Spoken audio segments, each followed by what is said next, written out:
कोयटा में शोहदाए ज़ियारत की इज्तिमाई नमाज जनाजा अदा कर दी गई। पुलिस के 8 शोहदा की मैयतें अयूब स्टेडियम फुटबॉल ग्राउंड पहुंचाई गईं। नमाज जनाजा में हुकूमती वफ्द ने मीर ज़ियाउल्लाह लांगू की क़यादत में शिरकत की। अपोजिशन लीडर महमूद खान अचकज़ई के अलावा अवाम की बड़ी तादाद भी शरीक हुई। नमाज जनाजा के बाद मैयतों को आबाई इलाकों में रवाना कर दिया गया। वाज़ेह रहे कि हुकूमत बलूचिस्तान और धरना कमेटी के दरमियान मुज़ाकरात कामयाब हो गए थे, जिसके बाद कोयटा में 9 रोज़ से जारी धरना ख़त्म कर दिया गया था।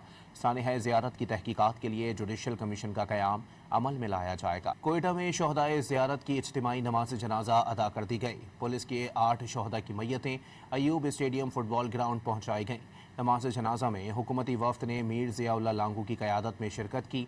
अपोजिशन लीडर महमूद खान अचकज़ई के अलावा अवाम की बड़ी तादाद भी शरीक हुई। नमाज जनाजा के बाद मैयतों को आबाई इलाकों में रवाना कर दिया गया।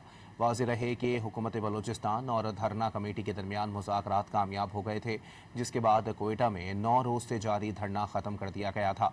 सानिह ज़ियारत की तहकीकात के लिए जुडिशल कमीशन का क़याम अमल में लाया जाएगा।